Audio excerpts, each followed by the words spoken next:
start here at the end, because this is where the legend actually begins. It's the middle of the night on a 2-lane road outside Loveland, Ohio.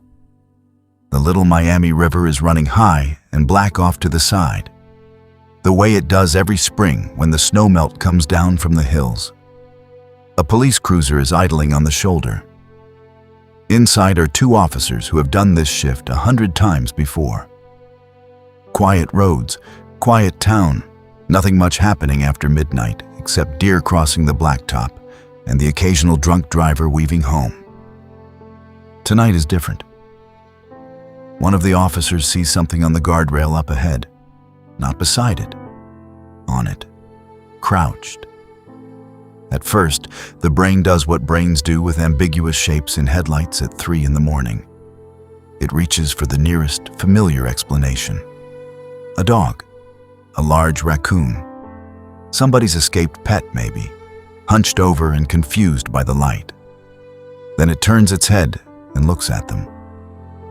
And that's the moment the story stops being explainable in one sentence.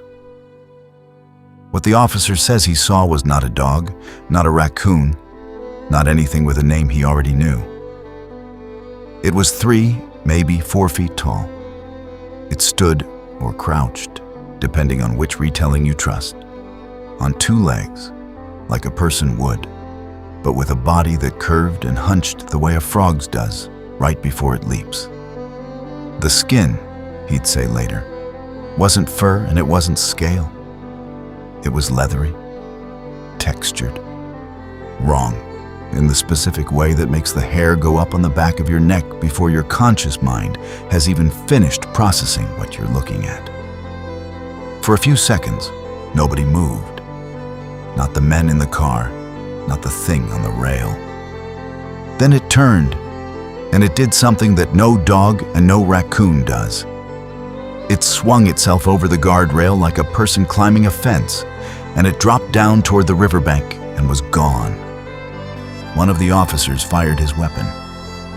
Whether he was aiming at a genuine threat, reacting to pure adrenaline, or firing a warning shot into the dark towards something he couldn't process any other way, nobody can say for certain, including, it seems, the men who were there. What we do know is this: no blood was found, no body, no wounded animal reported later in the neighborhood, no confirmed carcass on the riverbank, nothing physical left behind except 2 shaken men, and a report that would eventually have to be typed up and filed under a heading that essentially amounted to a shrug. Unidentified animal. That's it. That's the incident that put a small city outside Cincinnati on the cryptozoological map forever. 2 words on an official document: unidentified animal. Everything else, the name Frogman, the wizard staff, the internet fame, the t-shirts, the beer labels, the festival banners, grew out from that phrase like a vine climbing a fence it was never planted next to. Here's the question worth sitting with before we go any further, because it's the one that's going to follow us through every section of this story.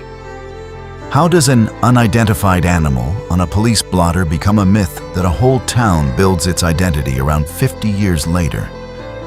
And does it actually matter whether the creature was ever real? Keep that question in your back pocket. We're going to need it. To understand why this story took root here, and not in 1,000 other small towns with dark roads and rivers, you have to understand Loveland itself, because the setting isn't incidental. It's practically a character. Loveland, Ohio sits along the Little Miami River in the southwestern part of the state, close enough to Cincinnati to feel its gravitational pull, but far enough out to still have the bones of a river town underneath the suburban surface. It was founded in the 19th century, back when towns like this grew up around water because water was the highway, the trade route, the reason a settlement existed at all. By the time the 20th century rolled around and cars replaced barges, Loveland had settled into that particular in-between identity so many American towns share. not quite rural, not quite suburban. A place where the last house on a residential street backs directly onto dense woods and a river valley that doesn't care what decade it is.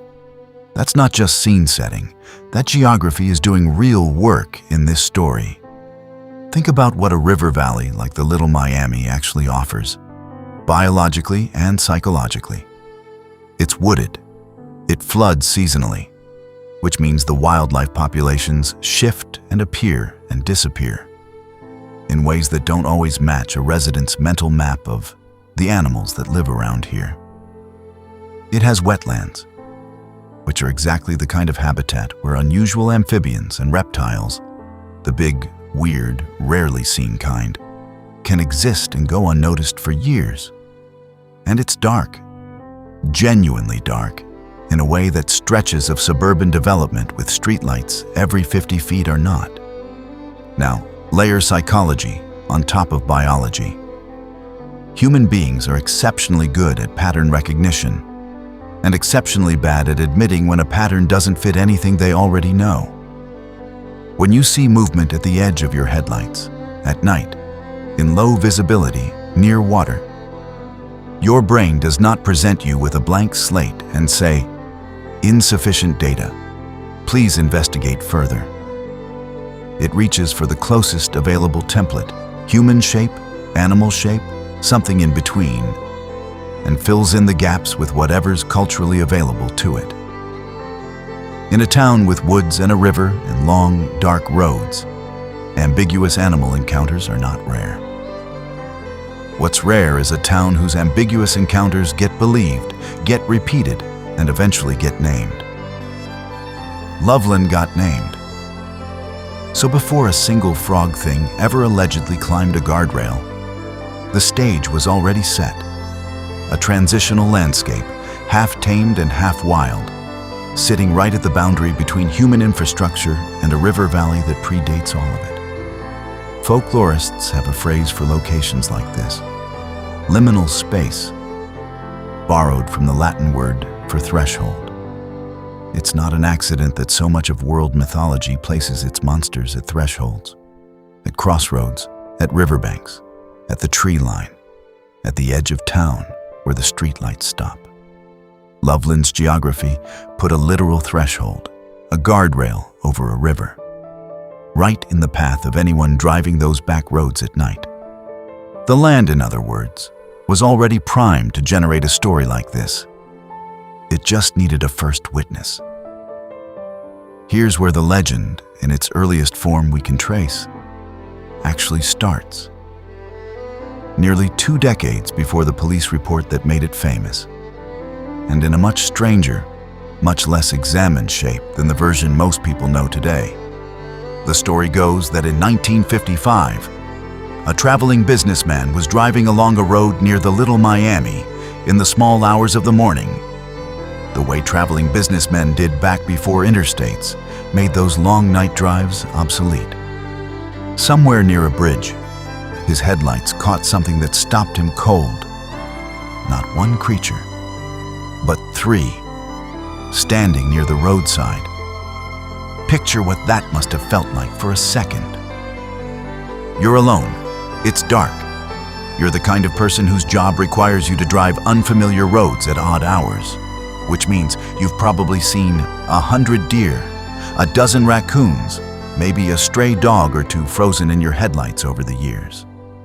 None of that prepares you for 3 humanoid shapes, each reportedly around 4 feet tall, with skin described as leathery or amphibian, simply standing there. Not fleeing the way a startled animal does, but present, aware, watching. And then there's the detail that makes this account genuinely strange, even by cryptid standards. One of the figures was allegedly holding something like a wand or a rod, and that object was emitting sparks or light. Sit with that for a second, because it's an odd thing for a folk legend to include. Most cryptid sightings, Bigfoot, lake monsters, black panthers roaming places they shouldn't be, describe animals behaving like animals, just unfamiliar ones. This account describes something closer to a scene out of a fairy tale. A small humanoid figure wielding a glowing rod at night by a river, watched by a lone and terrified human witness. It's the kind of image that belongs less to a nature documentary and more to folk stories about will-o'-the-wisps, swamp spirits, and things that live at the edge of the map, holding lanterns that lead travelers astray. The businessman, according to the story, didn't stick around to find out what he was looking at. He drove away. And this is the part that matters most for understanding how myths actually work. The story didn't go anywhere for a long time. There's no contemporaneous newspaper clipping from 1955 confirming it. No police report filed that week. No named witness whose account can be checked against public records. The 1955 sighting exists for us today almost entirely as something that surfaced later, folded into cryptid literature and regional retellings after the fact. Once people already had a reason to go looking for a first sighting to anchor the legend to. That's worth being honest about, because it changes what kind of story this really is. It's entirely possible that a version of this account is genuine and simply went unrecorded for years, the way plenty of strange but true local stories do before someone bothers to write them down. It's also entirely possible, maybe more likely, that the 1955 story was assembled or amplified retroactively. After 1972 made Loveland Frogman, a phrase people wanted an origin story for. Myths love an origin story. They tend to acquire one whether or not the historical record actually supports it. Because a legend with a clean beginning feels more real than one that just sort of accretes out of scattered, unconnected sightings. Either way, here's what the 1955 account gives the myth. Whether or not it happened exactly as described, it gives it depth. It gives it a before. And once a legend has a before and an after, it stops looking like a single weird incident and starts looking like a pattern, which is exactly the kind of thing the human brain is built to take seriously. So carry the wand-wielding wizard frog with you as we move forward, because it's going to resurface later. And it's one of the strangest threads in the entire story. We opened with this moment. Now let's slow it all the way down and actually look at it. Because the 1972 sighting isn't just the most famous piece of the legend. It's the load-bearing wall. Everything the myth became afterward rests on this one incident. And it's worth understanding exactly why. March 1972. 2 police officers on patrol on a rural road just outside town. This detail matters more than almost anything else in the entire story. These were not random civilians. They were trained observers on duty, doing the most mundane task imaginable, a routine patrol. When they encountered something crouched by the roadside barrier, think about what's actually at stake for these 2 men in this moment, because it's easy to skip past this and treat it as just a spooky anecdote. They have jobs that depend on their credibility.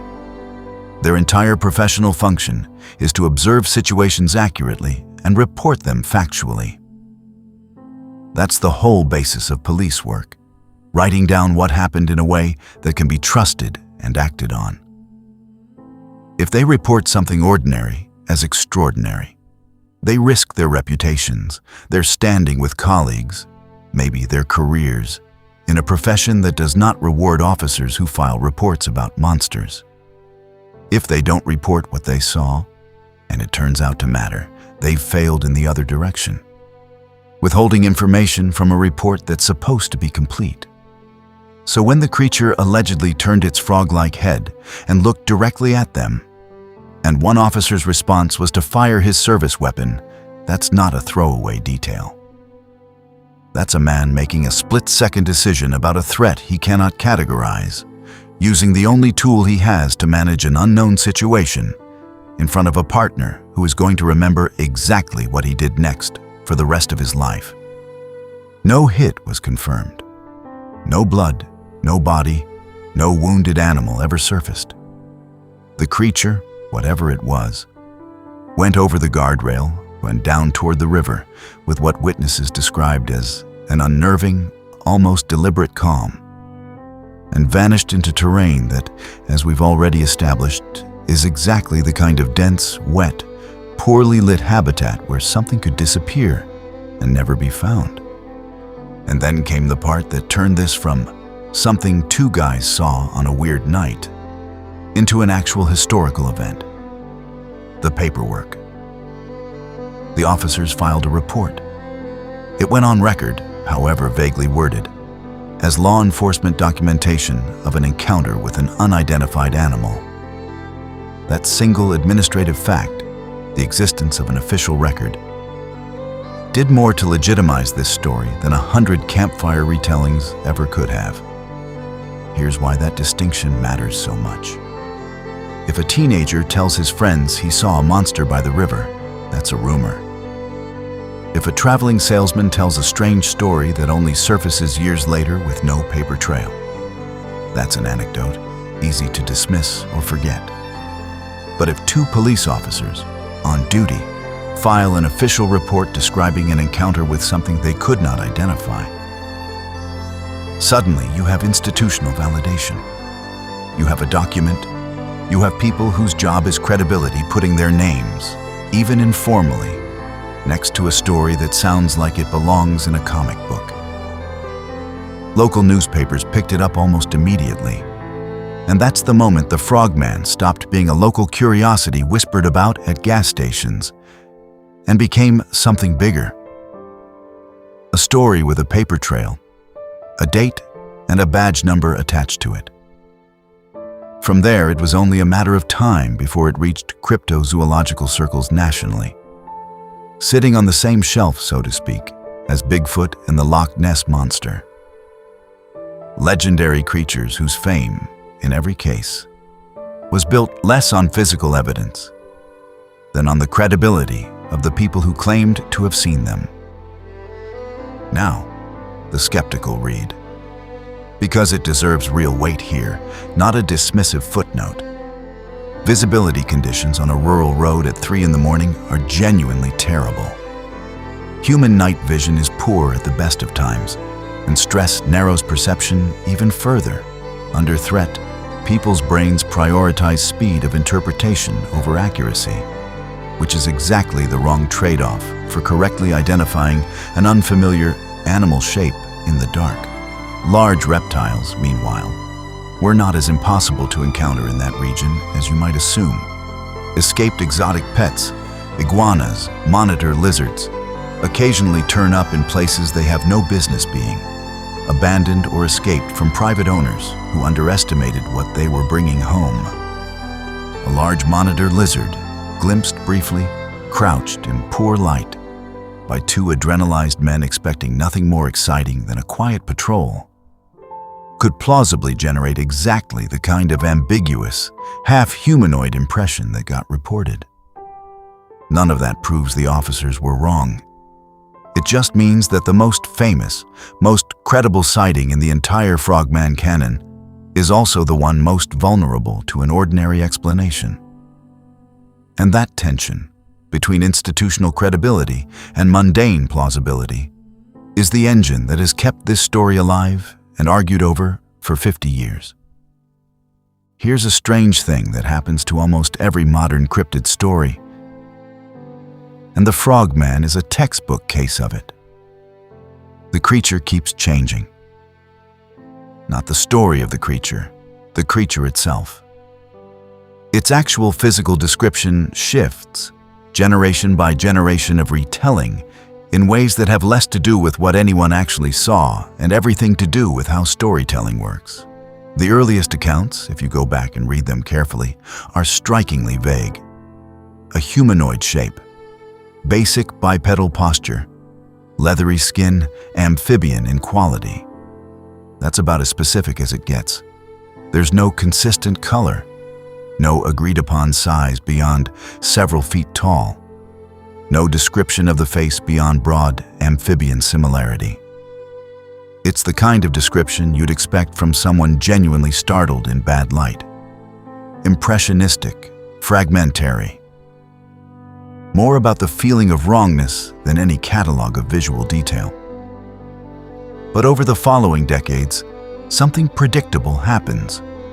The description doesn't stay vague, it sharpens. Later versions of the story add webbed hands and feet. They add bulging, prominent amphibian eyes. They specify rough, textured skin in particular shades of green or brown. They lock in a hunched but upright posture as a defining feature rather than a passing impression. And more sporadically, they preserve or reintroduce those glowing, mechanical objects from the original 1955 account, folding them into the creature's now standardized profile. Why does this happen? Because this is what folklore does. Every single time, in every culture, across every century of recorded storytelling. Ambiguity is uncomfortable to sit with, especially in a story people want to keep telling. A vague description is hard to draw, hard to costume, hard to put on a t-shirt, hard to argue about at a bar. A specific description is easy to visualize, easy to illustrate, easy to standardize. And once an illustration exists, it becomes almost impossible for anyone hearing the story afterward to imagine the creature any other way. The image colonizes the memory. This isn't unique to the Frogman. It's the same mechanism that gave Bigfoot his now iconic silhouette. The same mechanism that turned a handful of ambiguous accounts of a Scottish loch creature into the unmistakable long-necked shape everyone now pictures instantly. By the 1980s and 1990s, Loveland's creature had crystallized into something close to a fixed archetype. Part large frog, part humanoid, rendered again and again in cryptid compendiums and local illustrations until the correct appearance of the Frogman was no longer really a matter of eyewitness testimony at all. It had become a matter of convention, an agreed-upon visual shorthand maintained by books and drawings and, eventually, the internet, rather than by anyone's actual memory of a specific night by the river. This is worth pausing on, because it's the single most important thing to understand about how a story like this survives for 70 years. The myth isn't really preserved by the facts. It's preserved by the image. Once you can picture it, you don't need to have seen it. Now we come back to that strange detail from 1955. The wand, the sparks, the light. Because it deserves its own space rather than a passing mention. Of every piece of this legend, it's the one that refuses to fit neatly into misidentified animal as an explanation. And that friction is exactly what makes it worth examining closely. Ordinary animals, however unfamiliar, do not hold glowing rods.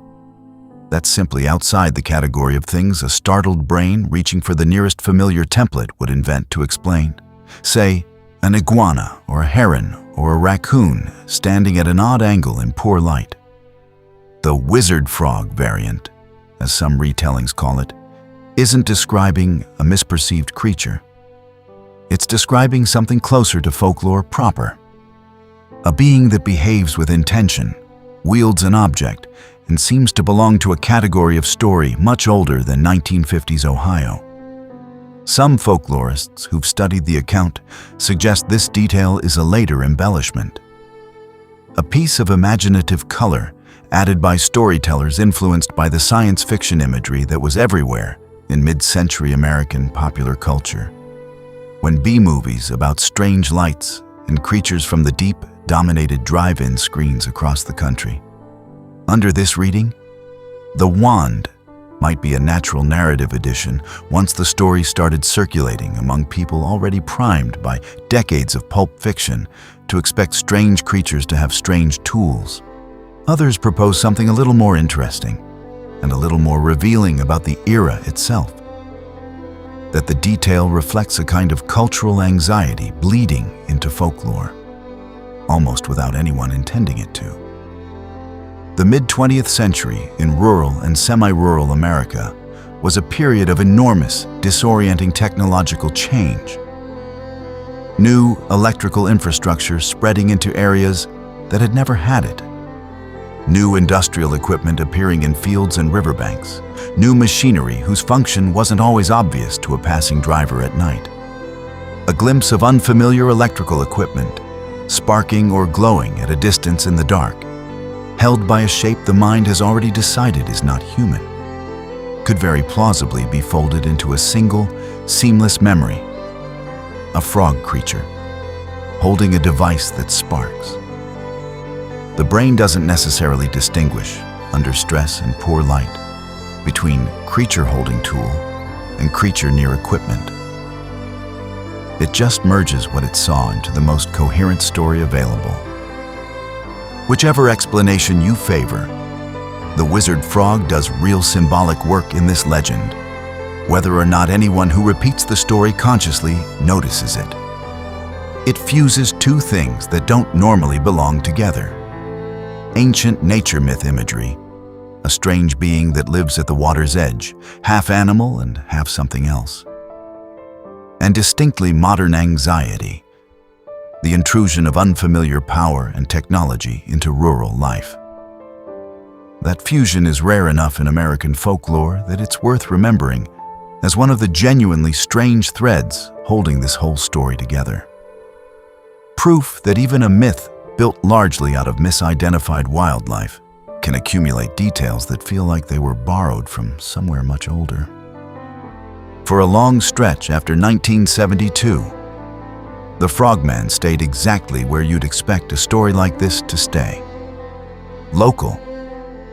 It was the kind of thing you'd hear about from someone who grew up in the area, told with a shrug and a smile, filed away next to every other small town's version of the same basic story. The haunted bridge, the ghost that walks the railroad tracks, the thing that lives in the old quarry. What changed that was the broader explosion of cryptozoological interest across North America in the later decades of the 20th century, as Bigfoot and the Loch Ness Monster became cultural fixtures, subjects of documentaries, magazine specials, late-night television segments.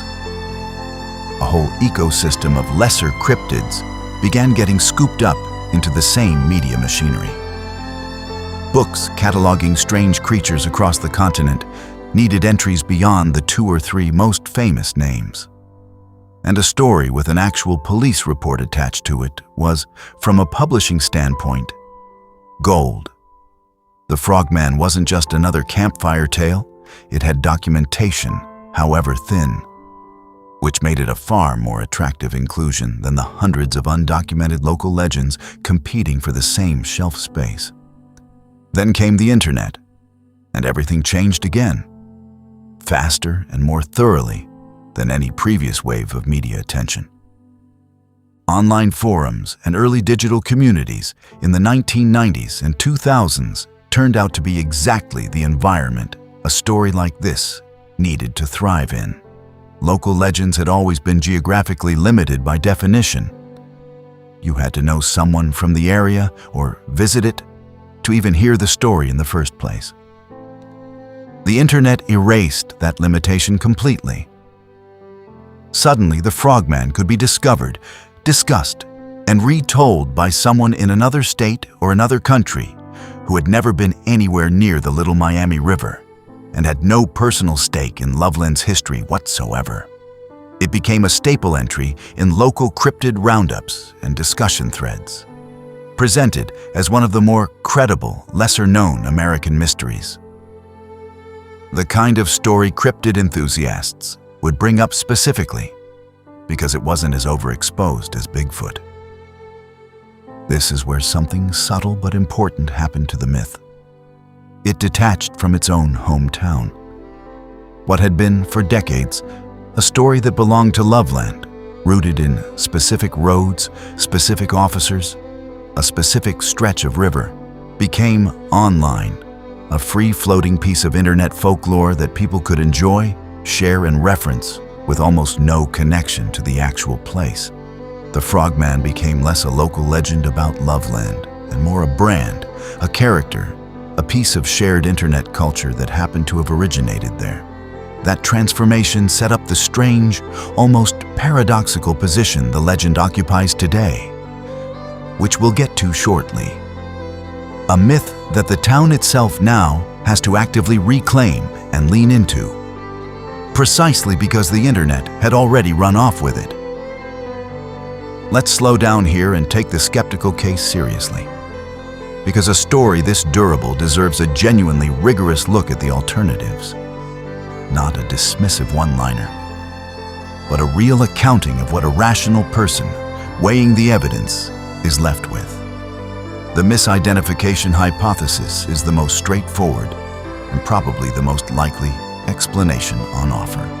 Large amphibians, reptiles, and even certain mammals can produce genuinely startling silhouettes under bad lighting, especially to an observer who is not a trained naturalist and has no particular reason to expect anything unusual on a given night.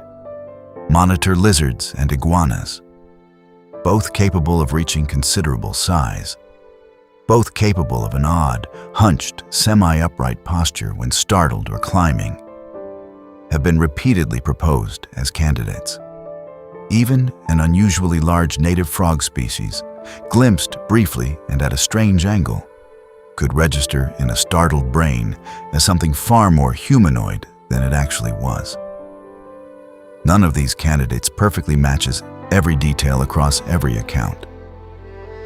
The reported bipedal posture, in particular, is a stubborn sticking point. But imperfect match is a very different standard than impossible. The escapee hypothesis builds on this directly. Ohio, like most states, has had its share of exotic pet releases and escapes over the decades. Animals bought as novelties by owners who underestimated what they were taking on, then released or lost near rivers and wooded areas where they could survive undetected for a surprising length of time. This explanation works well for isolated encounters. It struggles more with repeated sightings across years and even decades, since it would require either an improbably long-lived individual animal or, more plausibly, an ongoing, undocumented population, which, again, isn't impossible. Just increasingly hard to square with the total absence of physical evidence over 70 years. The mass misinterpretation hypothesis takes a different angle altogether, and it might be the most intellectually honest explanation of all. That there was never one creature, real or otherwise, behind this story. Instead, a scattered handful of genuinely unrelated encounters, a large lizard here, a strange light there, a half-remembered story from a traveling salesman decades earlier, got pulled together after the fact into a single coherent narrative identity simply because human beings are extraordinarily good at finding patterns and extraordinarily bad at accepting that some things really are just coincidence. Under this reading, the Loveland Frogman was never a creature that anyone needed to see twice.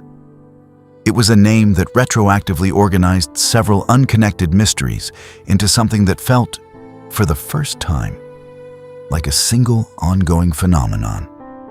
And then there's the plain scientific baseline that anchors all of this. There is no verified biological evidence. No bones, no tracks, no scat, no hair or skin samples, no trail camera footage in an era when trail cameras are cheap and everywhere.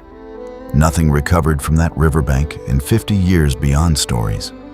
Skeptics rightly point to the total absence of reproducible sightings under any kind of controlled or verifiable conditions, and to the well-documented tendency of human eyewitness memory to distort significantly under stress, in darkness, and under the influence of prior expectation. Meaning that once someone has heard the word frogman before encountering something strange near that river, their brain is already primed to interpret ambiguous shapes through that specific lens. None of this proves nothing happened. It proves something much more interesting and much harder to sit with. That the available evidence is fully consistent with there being no creature at all, and that the story has thrived anyway for 70 years on testimony, repetition, and the simple fact that once a myth acquires enough cultural momentum, the truth of the underlying event stops being the thing that keeps it alive. Here's the deeper story running underneath all of this. The one that matters whether or not you believe a single word about frogs standing upright by a river. The Loveland Frogman is one of the clearest, most well-documented examples in modern American history of watching a myth get built, piece by piece, almost in real time, with the entire process laid out on the record for anyone who wants to study it. Ancient myths don't offer us this. The stories of dragons, sea serpents, and forest spirits that populate cultures across the world took shape over centuries of oral tradition, long before anyone was writing dates in margins or filing police reports, which means we can never really trace their formation stage by stage. We just get to see the finished product, fully formed, with no visibility into how it got that way. The Frogman is different, because it emerged inside the modern era, inside newspapers, inside police departments, inside the memory of people who are, in some cases, still alive. We can actually watch the machinery work. It goes something like this. First, ambiguous sightings accumulate quietly across decades, largely undocumented, largely unconnected to one another in anyone's mind. This is the 1950s through the early 1970s in Loveland's case. Then, a single incident receives institutional validation, some form of official, credible documentation that elevates it above rumor. The 1972 police report is as clean an example of this mechanism as folklore studies could ask for. From there, local media picks the story up and gives it a wider, more permanent audience than word of mouth ever could. Then, specialists, in this case, cryptozoological writers and researchers, incorporate the story into a broader body of literature, cataloging it alongside other regional mysteries and, crucially, standardizing its details in the process. And finally, the story reaches a medium capable of detaching it entirely from its original geography and audience, amplifying it far beyond anything the original witnesses could have imagined. For the Frogman, that medium was the internet. Folklorists have a name for the end result of this process: narrative crystallization, the point at which repeated retelling takes something genuinely vague and uncertain and locks it into a fixed, recognizable shape. Before crystallization, you have scattered, inconsistent accounts that don't quite agree with each other. After it, you have a character, consistent, describable, ready to be illustrated, merchandised, and passed down to people who will never once set foot near the Little Miami River, but will nonetheless recognize Loveland Frogman as instantly as they'd recognize any other piece of shared cultural iconography. What makes this genuinely remarkable, if you step back far enough to see it clearly, is the speed. Ancient myth systems took centuries to reach this kind of stability. The Frogman got there in a few decades. That compression is one of the more underappreciated stories of the internet age. The machinery of myth-making didn't go away when the modern world arrived with its cameras, its newspapers, its fact-checkers. It just got faster. Much, much faster. If you accept, even provisionally, even just for the sake of argument, that the Frogman might not be a literal biological creature, you're left with a genuinely interesting question. Then, what is it? Stories this durable rarely survive purely as entertainment. They survive because they're doing some kind of symbolic work for the people who keep telling them, whether or not anyone involved consciously realizes it. Consider first what the creature actually is, structurally, before you get to any of the specific details. Amphibians occupy a genuinely unusual ecological position. They belong to land and to water simultaneously, transforming from one form to another across their own lifespan. Equally at home, crossing a boundary that most other animals respect. A creature built from that template is, almost by definition, a boundary crosser. Something that belongs fully to neither the human world nor the animal one. Fully to neither land nor river. Fully to neither the known nor the unknown. That's not incidental symbolism. Boundary-dwelling monsters appear across an enormous range of unrelated folklore traditions worldwide, and it's not a coincidence. Thresholds are where uncertainty concentrates, and monsters are, in a very real sense, what uncertainty looks like once a culture gives it a shape. Consider, second, the era this specific myth crystallized in. The 1950s through the 1970s in the United States were decades of extraordinary, often disorienting transformation. Suburban expansion pushing directly into what had recently been rural and wild land. New technology and infrastructure spreading into places that had never had it. A whole generation watching the landscape of their childhood get physically rewritten within their own lifetimes. A story about something strange and unclassifiable emerging from the boundary between the developed and the wild, between the paved road and the river valley, between the street light and the dark. Maps almost too neatly onto that anxiety to be pure coincidence. The Frogman in this reading isn't really about a frog. It's about what it feels like to watch familiar land become unfamiliar, and to wonder at 3 in the morning on an empty road what exactly is still out there in the parts that haven't been paved yet. And consider, third, the simplest and most human function this kind of story serves. Every region wants, maybe even needs, a monster of its own. Local cryptids function almost like a shared inside joke crossed with a genuine point of pride. They give a place something distinctive to hang an identity on, something that makes it different from every other small town with a main street and a water tower. Loveland has the Frogman the way other places have their own local legends. Not because the biological claim is especially strong, but because a shared, slightly absurd, slightly spooky story that everyone in town can reference gives a community a kind of narrative glue that plain civic history rarely provides on its own. None of this requires you to believe the creature was real. If anything, it works better if you hold both possibilities in your head at once.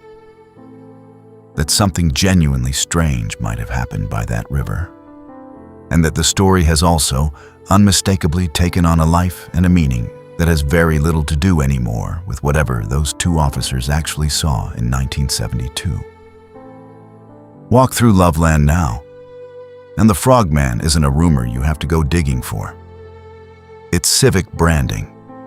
The creature shows up in local festivals and tourism materials, treated less like a genuine cryptozoological claim and more like a beloved mascot. The kind of thing a town puts on a welcome sign not because it's trying to convince you the creature is real, but because it knows the story is fun, distinctive, and entirely its own. It's a recurring subject in cryptid documentaries and podcasts, most of which treat it exactly the way this article has, as a genuinely interesting case study in how modern folklore forms, rather than a settled biological fact. It's been reimagined in comics and animation, stripped of its original context entirely, and repurposed as pure creative material. And it thrives endlessly in the meme-driven, joke-adjacent corners of internet culture, where sincerity and irony blend so completely that it's often impossible to tell whether any given person posting about the Loveland Frogman actually believes in it, is having fun with the idea of believing in it, or has simply absorbed it as one more piece of the internet's enormous shared library of strange Americana. That layered, half-ironic, half-sincere relationship to the myth is, in its own way, the most modern part of this entire story. Older folklore tended to demand a kind of binary commitment. You believed in the water spirit or you didn't. You feared the crossroads demon or you dismissed it as superstition. The Frogman exists comfortably in a much blurrier space that earlier eras of folklore simply didn't have room for. A story that a huge number of people can enjoy, retell, and even feel a strange local pride in, without needing to resolve, even for themselves, whether they think it's literally true. So, back to where we began, on that guardrail in the dark, with a shape that turned its head and looked back at two men who had no idea what they were looking at. Did they see something real? We genuinely don't know. And after 50 years with no physical evidence recovered, it's honest to say, we probably never will. The most rigorous, most defensible answer available is also the least satisfying one. Probably not literally what was reported, but something ambiguous enough and startling enough to have been experienced as absolutely real by the people who lived it. But that was never really the most important question this story had to answer. The real question, the one we set down at the very start and asked you to hold on to, was this: how does an unidentified animal on a police blotter become a myth a whole town builds its identity around? And now, having walked the entire arc of it, the geography that primed it, the wandering, wand-wielding figures of 1955, the two officers in the guardrail in 1972, the slow sharpening of the creature's face across decades of retelling, the leap from local rumor to national cryptid canon to internet folklore, the skeptical case laid out honestly, and the symbolic weight the story carries almost despite itself. The answer comes into focus. It happens exactly the way every myth in human history has ever happened. Not through a single dramatic moment of proof, but through accumulation.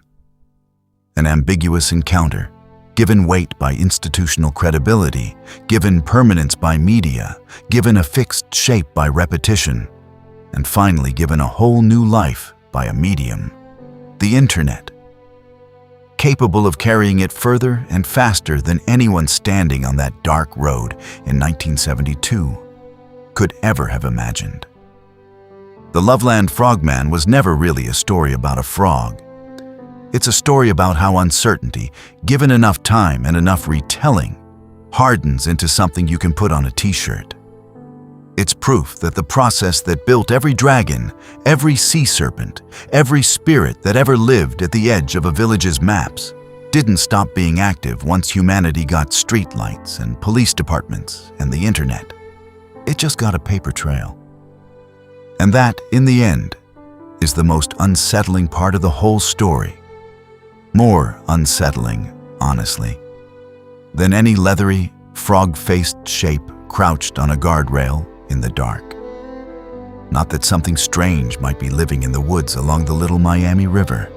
It's that the machine which builds monsters out of nothing but darkness, fear, and retelling is still running right now in every small town with a dark road and a river, quietly waiting for its own two officers on its own quiet patrol to see something they can't explain.